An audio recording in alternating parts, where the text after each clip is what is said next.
Parang naka-cheat na idol ay mo.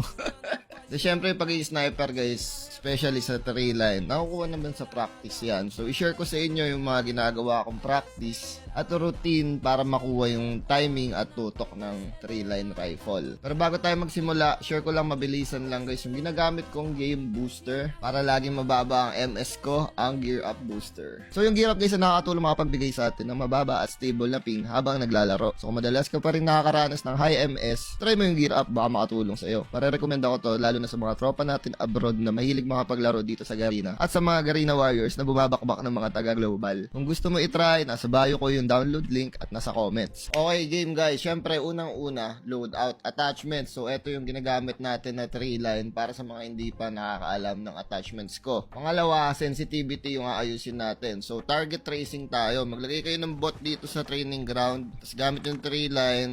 Try nyo lang siya sundan guys. Di kailangan super perfect. Di masyadong importante to. Need lang to para maayos yung sensi natin. So, paglaruan nyo lang yung sensi nyo. Dagdag bawas lang kayo. 5-5 or 10-10 hanggang sa kaya nyo nang masundan yung bot. Pangalawa nating papracticein ay yung timing ng barrel guys. So, alisin nyo na yung bot. Itong mga target na nasa malayo. Yan yung pupunteriyahin natin. Suggest ko kuha kayo dito ng Sniper Expert, tapos long range, tapos vertical. Yan, pag hard scope, talagang expert tayo dito. Pero pagka quick scoping, palitan natin ng pass ads. So, dito sa malayo guys, try nyo gitnaan. Ayan, nakikita nyo kung saan pumupunta yung bala nyo.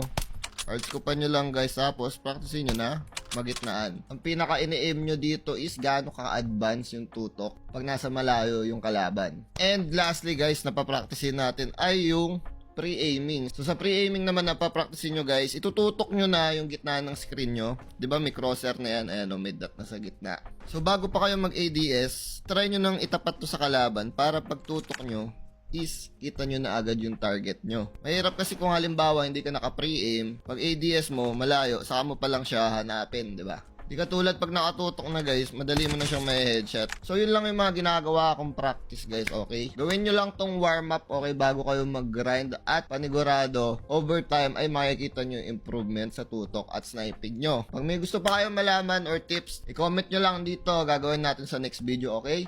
Peace out!